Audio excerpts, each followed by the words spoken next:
নমস্কার, ইনস্টা খবরে আপনাদেরকে স্বাগত। বাংলাদেশের রাজনীতিতে আবার খালেদা জিয়ার প্রবেশ। প্রাক্তন প্রধানমন্ত্রী তথা বাংলাদেশের ন্যাশনাল পার্টির চেয়ারপারসন ফের জাতীয় নির্বাচনে লড়বেন। তার দলের তরফেই কথা জানানো হয় বুধবার।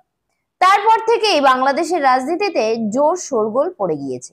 শেখ হাসিনা যখন ক্ষমতায় ছিলেন তখন শারীরিক অসুস্থতার কারণে প্রায় পর্দার আড়ালে চলে গিয়েছিলেন খালেদা জিয়া। একাধিকবার তার অবস্থা সংকটজনক হয়ে গিয়েছিল। কার্যত মৃত্যুমুখ থেকে ফিরে এসে এবার আবার সরাসরি ভোটের ময়দানে লড়াই করার প্রস্তুতি নিচ্ছেন।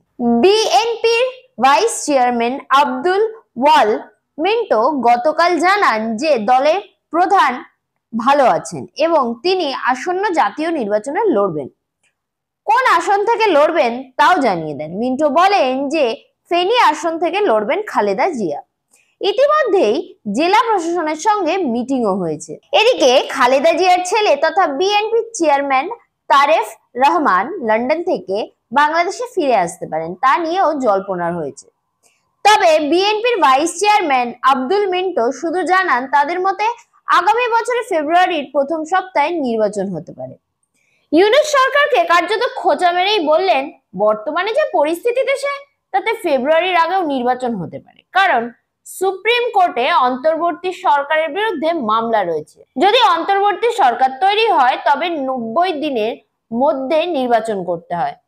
প্রসঙ্গত, গত বছরের আগস্ট মাসে গদিচ্যুত হন শেখ হাসিনা। ঠিক তার আগেই গত বছরের মে মাসে লন্ডন থেকে ফেরেন খালেদা জিয়া। তিনি দীর্ঘ 4 মাস লন্ডনে চিকিৎসাধীন ছিলেন।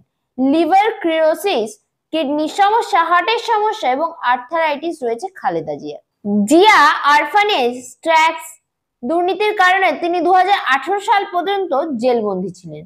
তবে করোনাকালে হাসিনা সরকার তাকে সাময়িক মুক্তি দিয়েছিল জেল থেকে।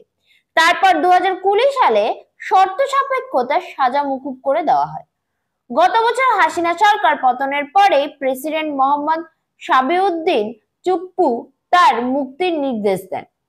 চলতি বছরের মার্চ মাসে সুপ্রিম কোর্টের নিম্ন আদালতের রায় বহাল রাখে এবং দুর্নীতির মামলা থেকে তাকে মুক্তি দেয়। আব্দুল ইউলাল মিন্টু আরো বলেন, দেশে যদি এক যুগ ধরে নির্বাচিত সরকার না থাকে তবে মানুষের অর্থনৈতিক উন্নতি হবে না। একটি দেশের সরকার যদি জনগণের কাছে দায়বদ্ধ না থাকে তাহলে তারা কখনোই ভালো কাজ করবে না। আব্দুল আউয়াল মিন্টুর দাবি, গত 2006 সাল থেকে আমরা 19 বছর ধরে সুষ্ঠু নির্বাচনের জন্য আন্দোলন করে যাচ্ছি। অন্তর্বর্তীকালীন সরকারের প্রধান উপদেষ্টার সঙ্গে আমাদের দলের ভারপ্রাপ্ত চেয়ারপারসন লন্ডনে যোগাযোগ করেছেন। আমরা চাইছি দ্রুত নির্বাচন হোক। প্রসঙ্গত, 2024 সালে জুলাই আগস্ট বাংলাদেশে গণ অভ্যুত্থানের জেরে হাসিনা সরকারের পতন ঘটে। সেই ঘটনার বর্ষপূর্তি উপলক্ষে এবছর আগস্ট মাসের প্রথম সপ্তাহে জাতীয় নির্বাচনের দিনক্ষণ ঘোষণা করতে পারে অন্তর্বর্তী সরকার। জানা গিয়েছে, জাতির উদ্দেশ্যে ভাষণ দিয়ে তা জানতে পারেন প্রধান উপদেষ্টা মোহাম্মদ ইউনূস। সরকারি একাধিক সূত্রে বিষয়টি নিশ্চিত করা হয়েছে।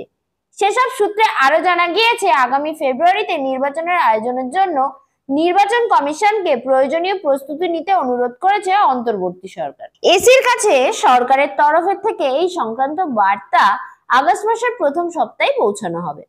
অন্যদিকে 5ই আগস্ট রাজ্যের রাজনৈতিক দলগুলির ঐক্যতার ভিত্তিতে জুলাই সনদ ঘোষণা করার বিষয়টি এখন অনেকেই নিশ্চিত। এরই মধ্যে জুলাই সনদের একটি খসড়া প্রস্তুত করেছে জাতীয় ঐক্যমত্য কমিশন। রাজনৈতিক দলগুলির সঙ্গে দ্বিতীয় পর্বের আলোচনা খুব শীঘ্রই শেষ করবেন কমিশন। এখন প্রশ্ন একটাই, নির্বাচন এগিয়ে আনা নিয়ে যে বিএনপি সহ অন্য বিরোধীরা বারবার দাবি তুলেছে সেই চাপে পড়েই কি দিনক্ষণ এগিয়ে আনবে ইউনূস? ব্যুরো রিপোর্ট, ইনস্টা খবর।